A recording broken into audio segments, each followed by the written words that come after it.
दीप्ति अग्रवाल जी। राधे राधे महाराज जी।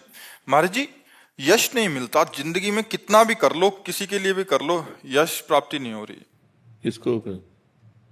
यश चाहिए क्या आपको? यश चाहिए? राधा नाम जप करो, डट के राधा नाम जप करो। जितना राधा नाम जप करोगी ना, बिस्तरे सब जग बिमल कीरति साधु संगति ना टरे, बास वृंदा विपिन पावे श्री राधिका जो कृपा करे। जपो नाम। देखो प्रेमानंद जी बनने में कितने जीवन लगेंगे? अब ये तो श्री जी जाने, श्री जी का खेल है कि कई जन्म से प्रेमानंद का चक्र चल रहा है उनके चरणों में। पर हम ये जरूर जानते हैं, यदि विशुद्ध कीर्ति चाहनी है तो भगवान के नाम में प्रीति कर लो। बिस्तर सब जग विमल कीरति साधु संगति ना टरे, बास वृंदा विपिन पावे श्री राधिका जो कृपा। आप समझते हो कि कुछ 10-5 रुपया के केला दान करके हम यश कीर्ति प्राप्त कर ले, तो ऐसे नहीं होना है। जब डट के तपस्या की जाती है और भजन होता है, तब हम चाहते नहीं हैं, हमने चाह नहीं की। ये यूट्यूब में डालना कीर्ति के लिए डालना नहीं हुआ। हमारा इतना सख्त शासन था हितधाम में शुरुआत में कि आप मोबाइल से भी टेप नहीं कर सकते। बोले महाराज जी, बात यह कि आप जो बोलते हैं उसे जब हम कई बार सुनते हैं तो विशेष लाभ प्राप्त होता है। तो हम कहा अगर लाभ प्राप्त हो रहा है तो फिर छूट है।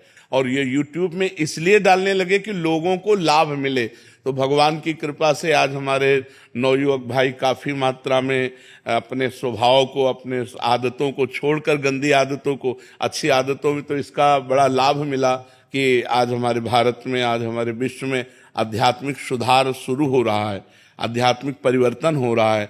कुछ ना, अगर 100 में 1 भी सुधर जाए तो यहाँ बैठे बैठे बात कर रहे हैं, बहुत बड़ा लाभ है, बहुत बड़ा लाभ है।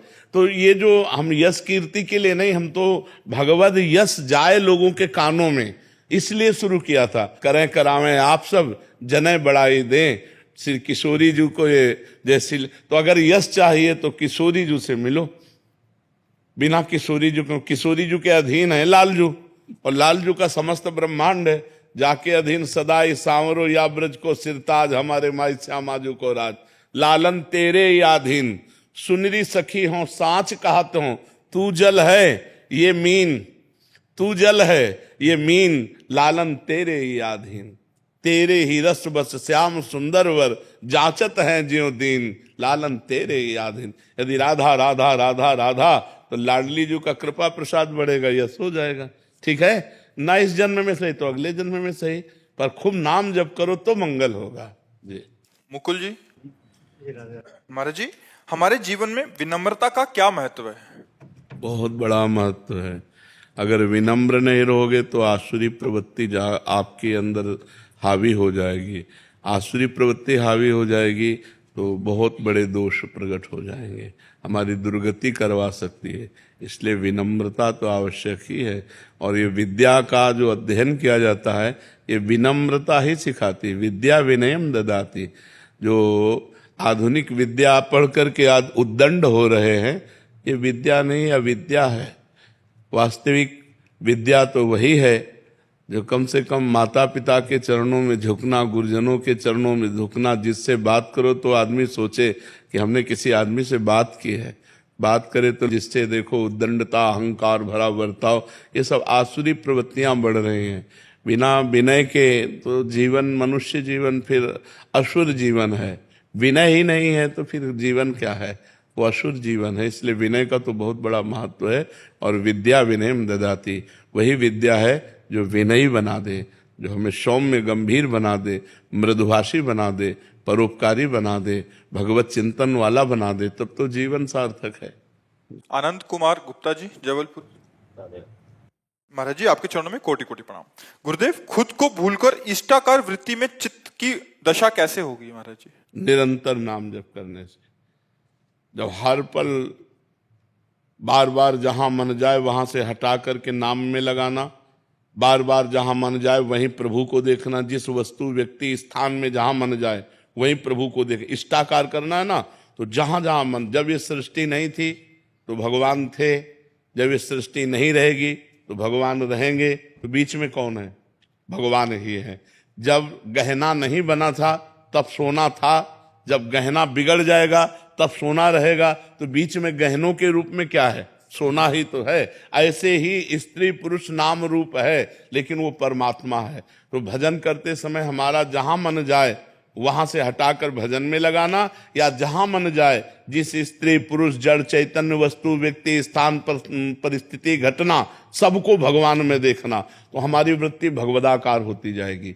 अधिक से अधिक भगवान का चिंतन, संसार का चिंतन छूटना, उतना ही भगवदाकार होना। और जब संपूर्ण चिंतन छूट जाना, तदर्पिता अखिलाचारिता तद स्मरणेन परम व्याकुलतेति, समस्त आचरण भगवान को समर्पित, एक क्षण के लिए भी विस्मरण होने में परम व्याकुलता पैदा हो जाए, तब भगवदाकार वृत्ति हो जाएगी। पर अभ्यास बहुत जोर का।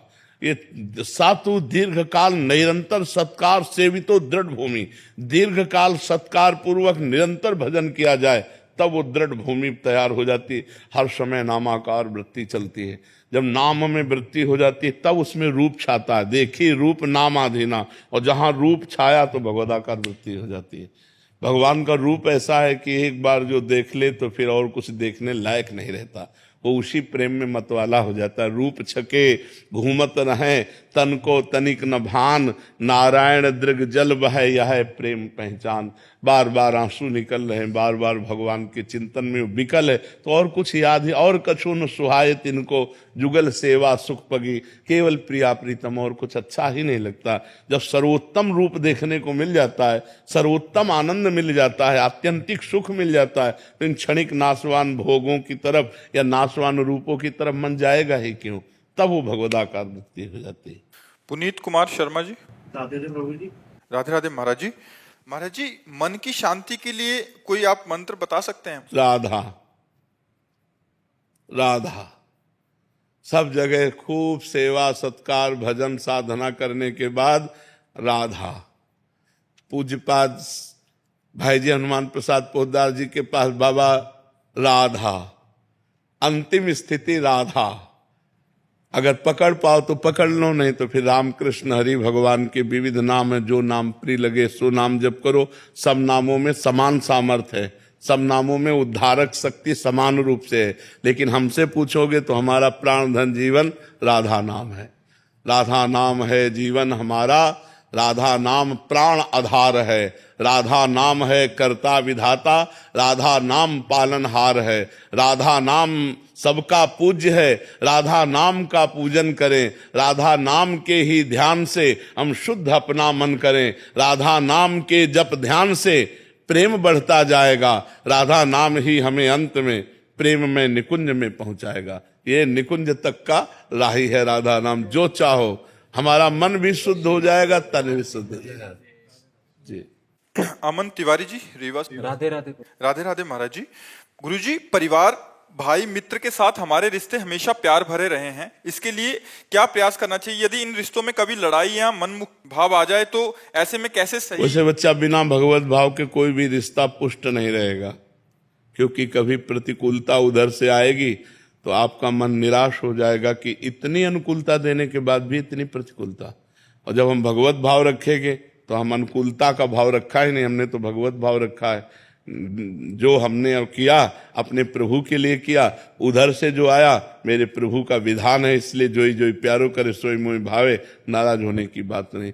किसी भी रिश्ते में किसी भी व्यक्ति से द्वेष या नाराजगी तभी होती है जब हमारी अनुकूलता या प्रतिकूलता की भावना होती है। और जब भगवत भावना होती है तो उमा जे राम चरण रत विगत काम मद को निज प्रभु में देखें जगत, तो कहीं सन करें विरोध। सब में अपने प्रभु को देखता है तो फिर विरोध वो किसी से नहीं करता है। अपने संबंधों की दृढ़ता के लिए सब में भगवत भावना करना अत्यंत आवश्यक है। अपने संबंधों को परम पवित्र बना करके भगवान की प्राप्ति कराने की सामर्थ्य इस समता में है, भगवत दर्शन में, भगवत भाव में है। जब तक भगवत भाव नहीं आएगा तो इन संबंधों का कोई महत्व नहीं। हम आपको बहुत प्यार करते हैं, कल हम मर गए या आपका शरीर पूरा हो गया तो क्या संबंध, लेकिन हमने यदि भगवान माना है तो थे, हैं और रहेंगे। बस भगवान थे, हैं और रहेंगे, ये बात समझ लीजिए। नवीन पटानी जी दुबई से। जी। राधे राधे महाराज जी। महाराज जी, ये प्रश्न बहुत सारे ऐसे जनों का है जो जिनके जीवन का कोई उद्देश्य नहीं है, भक्ति भाव भी नहीं है। इनका भाव आगे यही है, ये कह रहे हैं कि जीवन का स्पष्ट उद्देश्य नहीं है। मैं नौकरी करता हूँ और समय बिताने के लिए रोजाना कुछ काम भी करता हूँ और ज्यादा करता हूँ, मेरे पास कोई उद्देश्य नहीं है। पर मेरे को अभी जब लगता है कि मैं रिटायर होऊंगा तो उसके बाद मैं करूंगा क्या। हम ये आपसे पूछना चाहते हैं कि पढ़ लिख करके नौकरी किसके लिए की? धन के लिए। धन किसके लिए? जीने के लिए। लेकिन जी किसके लिए रहे हो? अब इसका उत्तर दीजिए, जी किसके लिए रहे हो? यदि आपके जीवन में भगवान नहीं है, आपके जीवन में प्रेम नहीं है, आपके जीवन में सच्चिदानंद नहीं, तो फिर वो यही क्रम कि जी रहे हैं रुपया कमाने के लिए, रुपया कमा रहे, जीने के लिए जी रहे, भोगों के लिए रुपया कमा, तो ये तो सब नाशवान चक्र। व्यवहारिक बुद्धि में इसका उत्तर होगा, अगर अध्यात्म नहीं है कि परिवार बच्चों के लिए, तो इसलिए तो नाशवान खेल है, तो स्वाप्निक खेल, इसमें कुछ सत्य नहीं है। हाँ, बहुत पैसा कमाऊं बच्चे। हाँ ठीक है, बहुत बढ़िया है, लेकिन मरोगे तब इसके बाद क्या है?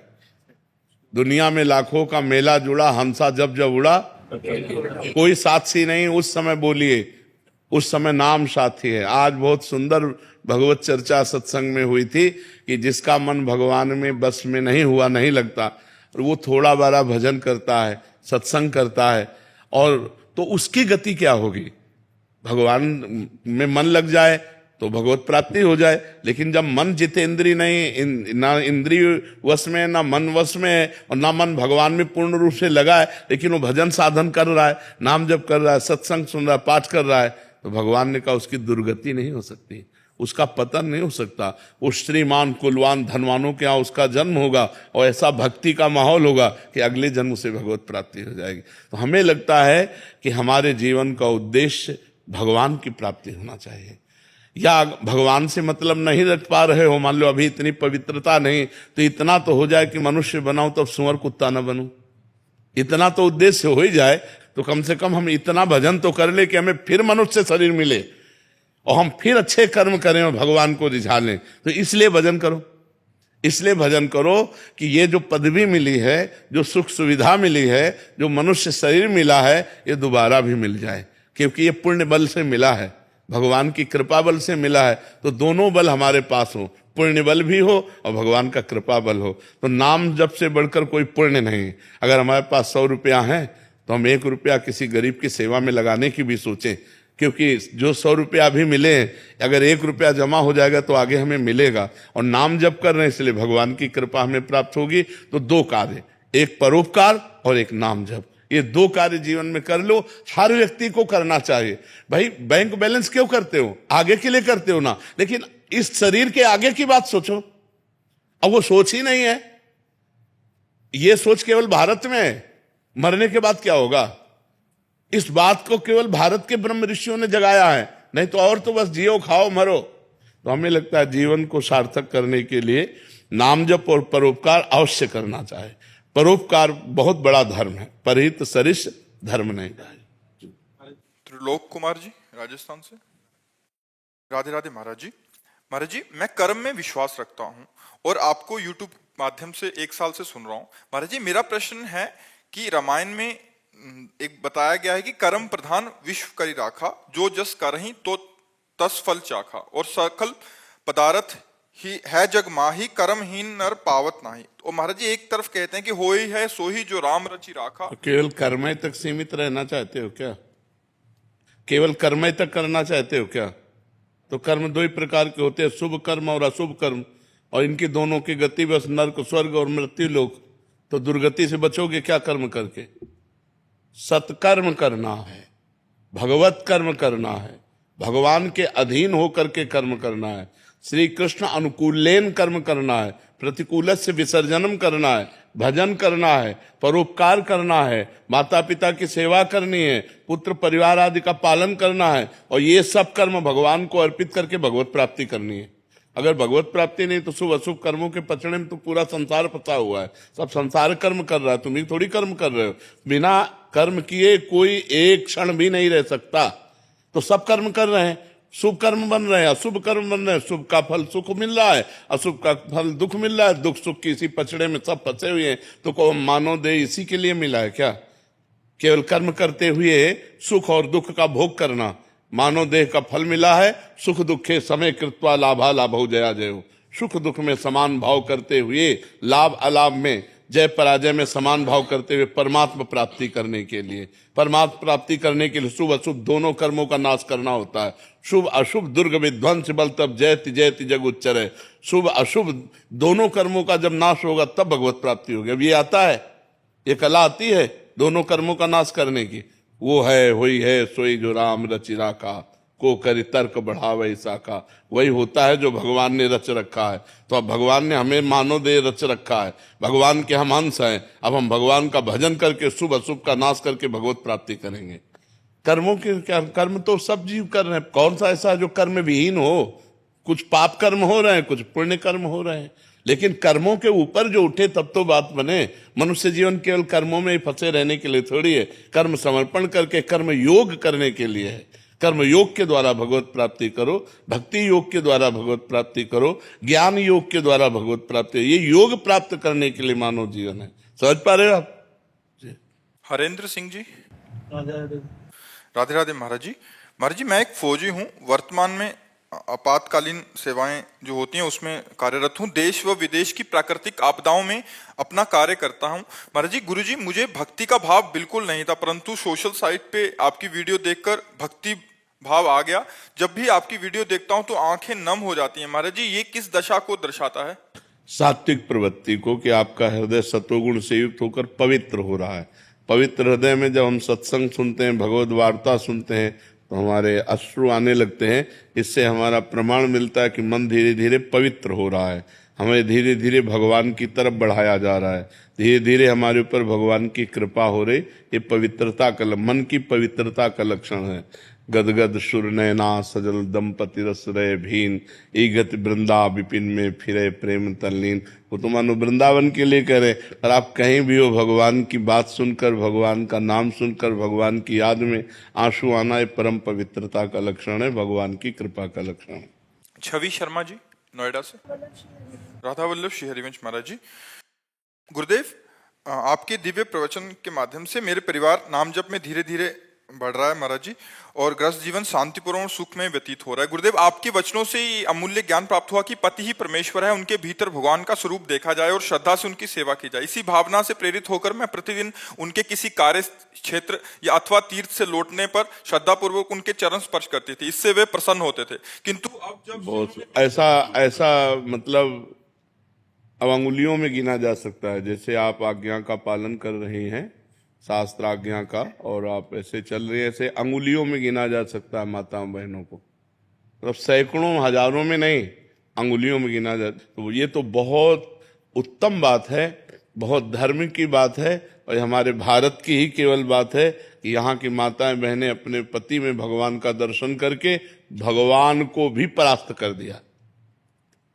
अनुसुईया जी ने अत्रि मुनि पर भगवत भाव करके भगवान शंकर और ब्रह्मा और विष्णु को 6-6 महीने के बालक बना के पालने में झुला दिया। ये देखो पातिव्रत धर्म, पातिव्रत धर्म का प्रभाव। धर्मराज भी चक्कर में पड़ गए और सावित्री अपने सत्यवान को वापस लेकर के ही आई। तो पतिव्रता में बहुत बड़ी सामर्थ्य है। जैसे एक यति ऐसे एक सती। आप अपने पति की अनुकूलता प्रतिकूलता पर न जाएं, भगवत भावना पर जाएं और नाम जप करें, इसी से भगवत प्राप्ति हो जाएगी। किंतु जब से उन्होंने दीक्षा नियमावली का पालन शुरू किया है, वे चरण छूने से विनम्रता पूर्वक मना करने लगे हैं। वे कहते हैं कि इससे उनके पुण्य और भजन की शक्ति प्रभावित हो सकती है। फिर भी मैं अपनी आदत और श्रद्धा के वश सुनो, वो अगर मना करते हैं तो उनके सुख के लिए दूर से नमस्कार कर लीजिए। दूर से नमस्कार, मान लो उनको रुचि नहीं, तो हमको क्या करना है कि हमारे प्यारे को जैसे पसंद हो, अगर वो कहते हैं कि ऐसे करने से हम राजी हैं, तो हम रोज ऐसे करेंगे। तुम खुश रहो, तुम्हारी अनुकूलता जिसमें, अगर ऐसे इतने से तो हम इतने से। अब इतने से राजी हो, आप उनसे पूछे इतने से राजी हो, इतने से तुम्हारे पुण्य नहीं जाएंगे। अगर कहते हैं हाँ ठीक है तो रोज ऐसे कर लिया। अपने पति को प्रसन्न रखना। अगर कहते नहीं करना है, बिल्कुल नहीं करेंगे, हम नेत्रों से करेंगे, नेत्रों से प्रणाम कर ले, हम हृदय से प्रणाम कर लेंगे। हम हृदय से आपको अपना भगवान मानते हैं, बाहरी व्यवहार करें या ना करें। जैसे जेहि विधि प्रभु प्रसन्न मन होई, करुणा सागर कीजिए सोई। हे प्रभु, जिस तरह आप प्रसन्न रहे हम वैसे ही बर्ताव करेंगे। जो अपने पति को इस तरह से और पति के परिवार को पति के सुख के लिए अनुकूलता प्रदान कर, आज आदर्श है, ऐसी नारी आदर्श है। आज तो गजब का तांडव चल रहा है, तांडव चल रहा है। नहीं, ऐसा प्रपंच, ऐसा नौटंकी, ऐसा नाटक चल रहा है कि ये पवित्र बातें, पति मेहनत करके घर में आया और पत्नी ने मुस्कुराकर स्वागत किया, सारी मेहनत उसी, थकान उतर गई, घर में प्रेम आनंद का वातावरण, तो एक गृहस्थी, सुंदर गृहस्थी हुई। अब ये राक्षसी प्रवृत्ति, पत्नी अलग हो पति अलग, दूसरी तरफ हो, आपस में क्लेश, अविश्वास, अशांति, इसलिए बहुत सावधान। ये हम बार बार कह रहे, जो गर्लफ्रेंड बॉयफ्रेंड चला है हमारे सनातन धर्म के लिए महाविष है, क्योंकि एक लड़की 10-10 लड़कों से संबंध रखती है, वो क्या अपने पति पर भाव रखेगी? एक लड़का 10-10 लड़कियों पर संबंध रखता है, वो क्या अपनी पत्नी से भाव रख पाएगा? क्योंकि अभ्यास तो गलत बन गया ना। अभ्यास जब गलत बन गया तो व्यवहार भी गलत होगा।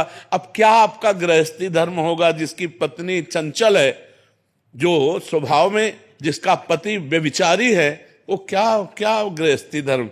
गृहस्थी धर्म तो तब होता है जब दोनों एक दूसरे से प्यार करते हो, संतान उत्पन्न हुई, पितृकुल की रक्षा करने के लिए वो संतान श्राद्ध तर्पण आदि करने के अधिकारी हो। ये कोई ऐसे खेल थोड़ी है, ये अपना भारत देश है, धर्ममय देश है। तो हम तो तुम्हें नमन करते हैं कि तुम ऐसे ही अपने पति पर भगवत भाव करके पवित्रता से चलो। हमारे देश की ऐसी ही नारियां होती थी। संजीव शर्मा जी गाजियाबाद से। राधे राधे। राधे राधे महाराज जी। महाराज जी, सत्य और धर्म की राह पर चलना आजकल बहुत कठिन सा हो गया है महाराज जी। मैं एक वैज्ञानिक हूं और धर्म सत्य की राह पर बिल्कुल चलने की बिल्कुल, कोशिश आप जो करता कह रहे हो इसमें हम 1000% सम्मिलित हैं। 100% होते हैं, पर हम और बढ़ा के कह रहे हैं 1000% सम्मिलित हैं कि सत्य और धर्म की राह पर चलना मानो कांटों पे चलना है, और कांटों पे चलना है, पर दिखाई देता है जब चल पड़ोगे तो ये फूलों का राह है, ये फूलों का मार्ग है। जो अधर्म है वो कांटों का मार्ग है। पर अधर्म का मार्ग फूलों जैसा दिखाई देता है और धर्म का मार्ग कांटों जैसा दिखाई देता है, बड़ा कठिन दिखाई देता है। लेकिन जब चल पड़ोगे तो धर्मो रक्षते रक्षिता, धर्म तुम्हारी रक्षा करेगा और तुम्हें बलवान बनाएगा।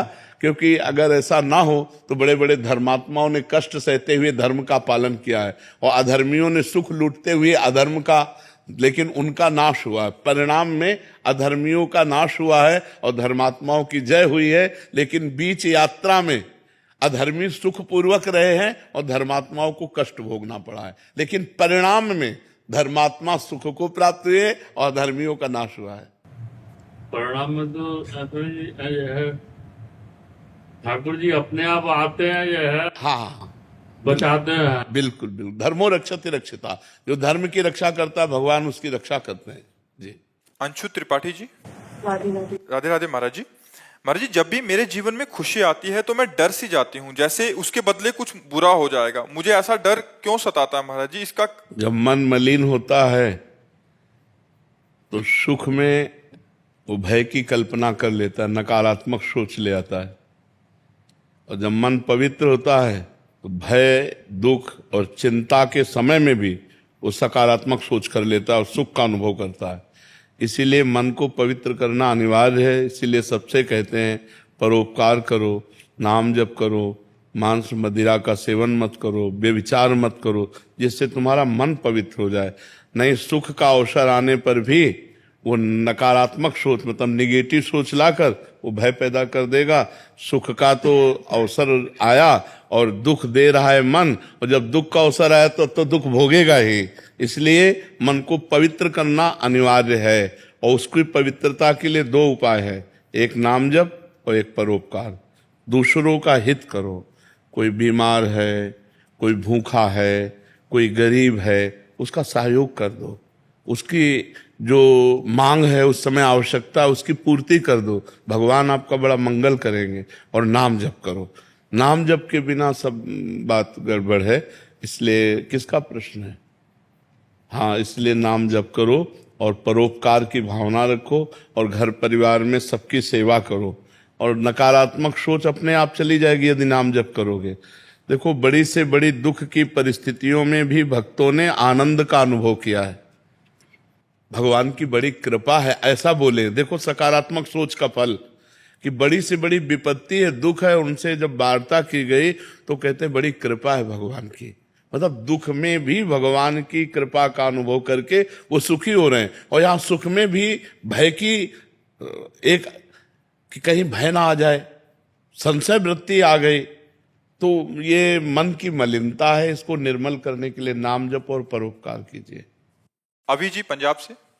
जी महाराज जी, आपके चरणों में कोटि कोटि प्रणाम। गुरुदेव भगवान, जैसे आप कहते हैं कि परिवार में किसी एक को भगवत प्राप्ति हो जाती है तो 21 पीढ़ियां तर जाती हैं, तो महाराज जी इसका भाव क्या है महाराज जी? भगवत प्राप्ति होना बहुत कठिन बात होती है, कल्याण हो जाना बात अलग होती है। वही जैसे 21 पीढ़ियां, मतलब उनका कल्याण होने का मतलब कि दोबारा जन्म नहीं होता। हाँ, फिर नहीं, पक्का नहीं होगा, इसमें कोई संशय नहीं है। देखो, भारतीय सुविधा, जैसे कोई बड़ा अधिकारी होता है तो उसके माता पिता फ्री रेल में चल सकते हैं, उसके परिवारजनों को होते हैं ना सुविधा है। तो जब कानून, अपनी भारत सरकार इतना सुविधा परिवार वालों को देती है, भाई लड़का नौकरी में तो माता पिता फ्री क्यों चल देंगे? बोले नहीं, सुविधा है, कब परिवार को सुविधाएं नहीं मिलती? तो भगवान ने सुविधा दी है कि अगर एक भक्त निकल गया और भगवान को प्राप्त हो गया, भगवान का साक्षात्कार कर लिया, तो 14 पीढ़ी आगे की और 7 पीढ़ी पीछे की, 14 और 7 21 पीढ़ियां तर जाती है। पर हो तो भगवत प्राप्त। 2-4 माला घुमाने वालों की नहीं भगवत प्राप्त हो गए। तो अगर उसके कुल में हो गया तो 17 लोकांतार्यत, उतर जाता है, लोगों को उतार देता है, बड़ी बात होती है ना। कुलम पवित्रम जननी कृतार्था, शास्त्र कहते वो कुल पर सो कुल धन्य उमासुन जगत पूज्य सुपनीत, श्री रघुवीर परायण जे जन उपज विनीत। भगवान का विनय संपन्न भक्त जो पैदा हुआ भगवत सागर, वो कुल जगत पूज्य हो जाता है। अहोबत सुपचतो गरियान यज्ञ वर्तते नाम तुभ्यम। वो चाहे चांडाल क्यों ना हो, नीच स्वपच क्यों ना हो, अगर जिसकी जिह्वा पे भगवान का नाम आ गया और भगवान का निरंतर नाम जप कर रहा है, वो जगत पूज्य गरियान, वो जगत में सबसे श्रेष्ठ है। नाम प्रसंग कहत उपदेश जाया, धर्म धन्य सो देश, धन्य सो कुल जय जन्म भयो, धन्य सो तात, धन्य सो माय, संतत सकल सुनो चितलाय, श्री हरिवंश प्रताप जस। नाम जप करने वाला बालक जिसके, तो वो देश धन्य, वो कुल धन्य, वो माता धन्य, वो पिता धन्य, धन्य धन्य हो जाते हैं। लेकिन असली भक्त भगवान का पैदा हो जिसके कुल में, उसके लिए लिखा हुआ है कुलम पवित्रम जननी कृतार्था। हाँ जी। रेणु जी मथुरा से। राधे राधे राधे महाराज जी कि मैं पतिव्रत धर्म का पालन करते हुए अखंड सुहाग की कामना हेतु अगर नाम जप या पूजा पाठ करूं तो क्या मुझे भगवत प्राप्ति हो जाएगी? बिल्कुल हो जाएगी, बिल्कुल हो जाएगी, बिल्कुल हो जाएगी, बिल्कुल हो जाएगी। और भगवान आपके पति की आयु की रक्षा भी करेंगे, क्योंकि भजन में बड़ा बल है, तपस्या में बड़ा बल है, संयम में बड़ा बल है। महाराज जी, इनका एक और प्रश्न है कि महाराज जी माताएं बहनें जो घूंघट करती हैं, क्या इसकी कोई धार्मिक मान्यता है या पवित्र आचरणों में? पवित्र आचरणों के लिए ये ग्रामीण मान्यता है, धार्मिक या शास्त्रीय मान्यता नहीं है। ये जो घूंघट है, ये इसलिए कहा जाता है कि हम रूप दर्शन न करावें और न सहसा किसी के करें। नारी की पवित्रता का बहुत बड़ा उसमें, अब आजकल तो ये सब देखने को नहीं मिलता, लेकिन गांवों में बूढ़ी माताएं अब भी इतना डालेंगी। अच्छा, घर में जैसे बूढ़े कोई जाते थे तो कहे दादा आ गए सब घूंघट करके, आज भी है गांव में है तो ना। हाँ, तो देखो कितनी पवित्रता थी कि पूज्य जन जो है वो ऐसे सावधान करके जाते थे कि माताएं बहनें यदि असावधान हो तो सावधान हो जाए, कि हम उनके अंग भी न देखें, उनका चेहरा भी न। गांव में तो ऐसा होता था कि मरने के बाद जब परवाह करने जाते तब कहते थे यार तुम्हारी बहू को तो हमने आज देखा है, नहीं तो और देखो ये मर्यादा पुरुषोत्तम भगवान श्री राम के समय में भी था। जिस समय सीता जी के शीश फूल आदि जो है वो लक्ष्मण जी को दिखाए कि सीता जी के आभूषण है, किष्किंधा में जब सुग्रीव ने दिए कि विमान के ऊपर से सीता जी, तो उनका प्रभु यदि माता के चरणों के कोई आभूषण होते, देवर हैं कि माता के चरणों के आभूषण होते तो मैं बता सकता था। हमने कभी माता को ऐसे नहीं देखा, ऐसे चरणों की तरफ। मतलब छोटा भाई बड़े भाई की पत्नी को मां समझता था और बड़ा भाई छोटे भाई की पत्नी को बेटी के समान समझता था। आज अब तो ऐसे राक्षस पैदा होते चले जा रहे कि अपने बच्चों के साथ ही दुष्कर्म करने के लिए तैयार हैं, फिर बहू बेटियां और सब। तो ये बड़ी पवित्रता का प्रतीक है। पहले ये कोई शास्त्रीय नहीं है, ये कोई शास्त्र में ऐसा आदेश नहीं है, ये ग्रामीण व्यवहार है। कुछ ग्रामीण व्यवहार ऐसे होते हैं जो कुल मान्यता हजारों वर्षों से चली आ रहे हैं। अब बड़ा समय खराब हो गया है और उसी का परिणाम भोगना पड़ रहा है। नहीं भोगना पड़ रहा है, फ्रेंड बॉयफ्रेंड, ये कहीं कोई मान्यता, कहीं कोई ऐसी। अरे गांव के बुजुर्ग ब्याह तय कराते थे और बाद में दूल्हा दुल्हन देखते थे कि ये हमारी दुल्हन है, ये हमारे दूल्हा है। नहीं तो इतना घूंघट काढ़े और बस घर में आके पता चलता था कि ये हमारी दुल्हन है। और आजकल तो मतलब लिव इन रिलेशन के बाद ब्याह होते हैं, नहीं होते? तो क्या मतलब पवित्रता रह गई? क्या पहले ब्याह करके आते थे तो दुल्हन दूल्हा नहीं मिलते थे, पूरे गांव के देवी देवता पूजते थे बुजुर्ग, और खवा पिया के सबके आशीर्वाद लेके फिर वो गृहस्थी धर्म में जाते थे। महाराज जी, घर गृहस्थी का एक और प्रश्न है। महाराज जी, आप कह रहे हैं कि आप अपने माता पिता को बहुत प्यार करते हैं और संसार से सबसे ऊपर समझते हैं, परंतु मैं अपनी पत्नी से भी बहुत प्यार करता हूं, परंतु पत्नी और माता पिता में अच्छी सुलह नहीं है। महाराज जी, इस स्थिति में मैं कैसे दोनों को हाँ, दोनों का प्राथमिकता माता पिता की रखनी, क्योंकि अर्धांगिनी अपना ही अंग है और हमें प्रकट करने वाले माता पिता हैं। तो अर्धांगिनी को इतना कि आप हमारे माता पिता की सेवा ना करें, मानते हैं, लेकिन आप हमें नहीं रोक सकते। हम आपकी सुविधा, आपकी अनुकूलता आपको देंगे, लेकिन आप हमारे माता पिता की सेवा में अगर तनिक भी विरोध करते हैं तो हमारे आपके संबंध में विरोध हो जाएगा। माता पिता का त्याग नहीं कर सकते, ये जरूर आप में होना चाहिए। अगर ये नहीं है तो जो अपने माता पिता का त्याग कर दे पत्नी के कहने पर, फिर क्या है? फिर धर्म में वीरता नहीं रही। ऐसा नहीं होना चाहिए।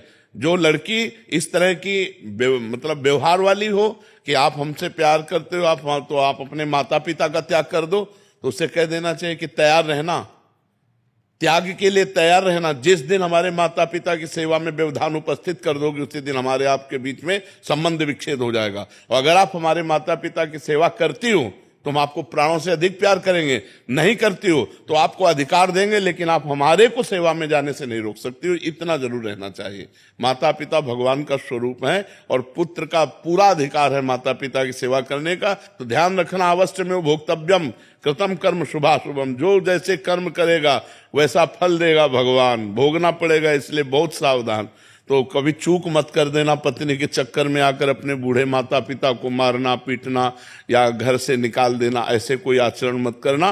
पत्नी से कहो तुम करो या ना करो, हम तुम पर दबाव नहीं डालते, लेकिन आप हम पर दबाव नहीं डाल सकती कि माता पिता की सेवा से हम वंचित हो। माता पिता ही महाराज जी थोड़े से अलग व्यवहार के हों, वो बहुत गलत व्यवहार करें, हाँ, तो उनको चाहिए, माता पिता को चाहिए कि बुढ़ापा आ रहा है, ज्यादा अगर उद्दंडता करेंगे तो दुर्गति को प्राप्त हो जाएंगे। बहू बेटा को अपना बेटा और अपनी बेटी के समान चाहिए। थोड़ा प्यार का व्यवहार करें जिससे कम से कम उनको चाय और नाश्ता मिल जाए। अगर माता पिता करने लायक है और वो बहू बेटा से सेवा नहीं कराते हैं, बहू बेटा से ईर्ष्या करते हैं, तो बेटे को चाहिए कि दूर से देखता रहे, उनकी सेवा में भले न जाए। लेकिन जिस दिन वो ऐसी स्थिति को प्राप्त हो कि वो अपनी सेवा करने लायक ना हो, उस दिन वो गाली दे तो भी उनकी सेवा करनी चाहिए। माता पिता की तो भी सेवा करनी चाहिए, क्योंकि वो बुजुर्ग हैं, उनका दिमाग स्थिति 60-70 के बाद जो है मानसिक स्थिति बिगड़ जाती है। अगर वो गाली देते हैं, वो निंदा करते हैं, तो हमें ये बात नहीं माननी, हमें उनकी सेवा करनी है। और अगर वो स्वस्थ हैं, अपने आप सेवा कर लेते हैं, खा पी रहे हैं, तो दूर से देखता रहे, खा पी रहे, आनंद से है, कोई बात नहीं। अगर 2-3 बेटा है महाराज जी, हाँ, तो उनमें से सब बेटाओं को चाहिए कि अपने माता पिता की सेवा के लिए अगर हिस्सेदारी ले लें, तीनों क्रम बाई क्रम सेवा करें। अगर तीनों में से ना करें तो एक तो तैयार हो जाए। यार, बूढ़े माता पिता को खवाने से क्या कमी होती है? दाता तो भगवान है, खूब अच्छे से देते हैं। जो माता पिता की सेवा करता है उस पर भगवान प्रसन्न हो जाते हैं, क्योंकि भगवान धर्म से प्रसन्न होते हैं। देखो, पुंडरीक जी अपने माता पिता की सेवा करते थे तो विट्ठल भगवान स्वयं दर्शन देने के लिए महाराष्ट्र में आए थे कि नहीं आए थे? तो माता पिता की सेवा करने वाले को भगवत प्राप्ति निश्चित होती है। कमलेश जी राजस्थान से। महाराज जी, आप कह रहे हैं कि आपके शरीर के पति जो कश्मीर में सीआरपीएफ में देश की सेवा में नियुक्त थे, अचानक हार्ट अटैक आने से शरीर छोड़ गए ड्यूटी पर। महाराज जी, इनका भाव यह है कि जो सैनिक वीर गति को प्राप्त होता है युद्ध के दौरान, वो एक सैनिक है। एक है कि ड्यूटी के दौरान आकस्मिक कोई ऐसी घटना हुई, उसके दौरान अगर उनका शरीर पूरा हो जाता तो दोनों की गति में फर्क हो जाएगा। फर्क हो जाएगा। क्योंकि युद्ध में वीर गति को प्राप्त हुआ, स्वर्ग जाएगा। और ये अब अंतिम समय क्या चिंतन था उसका परिणाम मिलेगा। अंतिम समय जैसा चिंतन होगा उसके अनुसार उसकी गति होगी, लेकिन उसकी गति चिंतन के अनुसार नहीं होगी, क्योंकि वो युद्ध कर रहा है, अपने देश के लिए, राष्ट्र के लिए प्राण समर्पित किए है, तो उसे स्वर्ग की प्राप्ति होगी। और अगर अंतिम समय उनका भगवान का चिंतन है तो भगवत प्राप्ति, अगर संसार का चिंतन है तो संसार की प्राप्ति। अंतःमति शो गति, सबके लिए सिद्धांत ये है, लेकिन दो सिद्धांत जैसे धाम, काशी, इसमें मरोगे तो मोक्ष और भगवत प्राप्ति होगी, पक्का तुम्हारे चिंतन से मतलब नहीं है।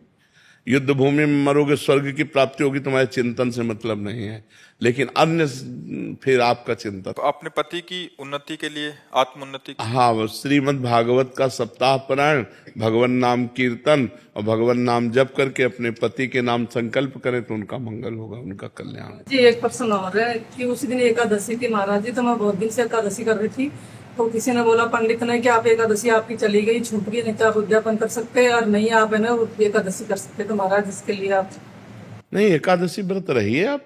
उसी दिन एकादशी थी महाराज जी, उस दिन उनका ऐसे हुआ था। तो क्या हुआ, एकादशी को करोड़ों लोग मरते हैं, नहीं मनते? करोड़ों अरबों लोग मरते हैं, अरबों लोग जन्मते हैं, ये तो जन्म मरण का चक्कर चल रहा है। उससे क्या, एकादशी व्रत तो हम मंगल के लिए रह रहे हैं, भगवान की प्रसन्नता के लिए रह रहे। जरूर रहो आप एकादशी रख सकती हूँ महाराज जी, उद्यापन भी कर सकती हूँ उसकी। हाँ बिल्कुल भी रख सकते हो, उद्यापन भी कर सकते हो। जी एक समाधान और दे दीजिए महाराज जी। क्या होता है, एक बहुत बड़ी मान्यता चली आ रही है कि जैसे कृष्ण जन्माष्टमी है, उस दिन परिवार में दूर दूर तक भी कोई अगर मृतक होता है, हमारे जी मृत्यु को प्राप्त होता है, तो उस दिन आज से लेके जब तक उस दिन कोई नया बच्चा जन्म नहीं होगा तब तक कोई भी यहाँ उत्सव के रूप में उसको मनाए। अरे ये सब संसारिकता है, ये घोर संसार, भौतिक मान्यता तो नहीं है। नहीं नहीं नहीं नहीं, घोर संसारिकता, ऐसा नहीं है। गांव का गांव महाराज जी ऐसे कि वो उधर गया, गांव में क्या, सब जगह ऐसी मान्यता है, वो गांव की मान्यताएं ही तो सब, लेकिन ये शास्त्र प्रमाणित नहीं है। उस समय हम भगवान का मंगलमय यशोगान करते हुए, नाम कीर्तन करते हुए, हम वो सब नहीं करते, भोज भंडारा जो कृष्ण जन्माष्टमी करते, लेकिन नाम कीर्तन, भगवान की कथा वार्ता, उस जीव का भी कल्याण होगा, उस जीव का भी मंगल होगा, और अगली कृष्ण जन्माष्टमी से फिर वैसे शुरू कर देते हैं। ऐसे तो मरते ही रहेंगे, तो फिर सब त्योहार बंद हो जाएंगे, सब उत्सव बंद हो जाएंगे, सब भजन बंद हो जाएगा। ऐसे एक जने आए थे कि 4-5 त्योहार ऐसे बंद पड़े हैं, शिवरात्रि बंद पड़ा हमारा। नहीं नहीं, कोई उस दिन पैदा होगा तो नहीं नहीं। अच्छा, अब जब तक कृष्ण जन्माष्टमी को पैदा नहीं होगा तब तक कृष्ण जन्माष्टमी, नहीं ऐसा तो ले ज्यादातर यही मानता है महाराज जी, ज्यादातर यही मानता है। अच्छा, तो पैदा होने तभी वो त्योहार उठा हुआ माना जाता है। पैदा होने में भी लड़का अगर पैदा होता है तब ये मान्यता। अरे लड़का यार, ले भाई, गौ माता को बछड़ा भी हो तब भी मान्यता है कि मतलब उस दिन पैदा हो जाए अगर। अरे ऐसा सब कुछ नहीं है महाराज जी, ये मतलब ऐसा कुछ नहीं है। नहीं, शास्त्र हम प्रमाणित कर सकते हैं ना उस दिन, अगले साल से, उस साल तो भले उस दिन तो जैसे आज हमारे यहाँ मतलब शोक हो गया, अब कोई मर गया, अब हम वो उत्सव बढ़ावा तो नहीं करेंगे जो करना था, लेकिन नाम कीर्तन, भगवान की कथा करेंगे और शांति से 13 दिन तक शोक मनाते हैं, और 13 दिन के बाद अब अगली जब जन्माष्टमी आएगी तो उसको हम मनाएंगे उत्सव। उसमें नहीं है कि कोई गाय का बछड़ा पैदा हो या लड़का पैदा हो, अब परिवार में पैदा ना हो तो कृष्ण जन्माष्टमी ना हो, तो ऐसा नहीं है। नहीं, परिवार में मर जो ताऊ के चाचा का वो भी मर गया तो हाँ, मान लो परिवार में 500 लोग हैं, तो फिर तो पूरे साल सूत का ही चलता रहेगा। ऐसा नहीं है, ऐसा नहीं है, ऐसा नहीं। आपकी कृपा से नाम तो बहुत प्रवीण चल रहा हूँ मेरा, पर यहाँ तक पहुँचो, नीचे ना पहुँचो। आ जाएगा। ये जो वाक इंद्रिय है ना, हाँ, जब वाक इंद्रिय है ना, इससे जो वाचिक है, पहले उपांश और फिर कंठ, फिर छाती, फिर छाती में जब आ जाता है ना, छाती में चलने लगता है, जैसे दिल धड़क रहा है ना, ऐसे स्वाभाविक चलता है। कैसे करूंगा मैं, कैसे आप? वो अपने आप आ जाएगा, आपको करना नहीं है। आपने बताई ना, जैसे नेत्र में आवे, नेत्र में कैसे आवे? देखो, परा, पश्यंती, मध्यमा, वैखरी। अगर वैखरी से जप नहीं हुआ तो मध्यमा में नहीं आएगा, और मध्यमा से जप नहीं हुआ तो पश्यंती में नहीं आएगा, और पश्यंती में जप नहीं हुआ तो परा में नहीं आएगा। आप चिंता मत करो, क्रम है, चलते रहो, वो अपने आप आ जाएगा। ठीक है,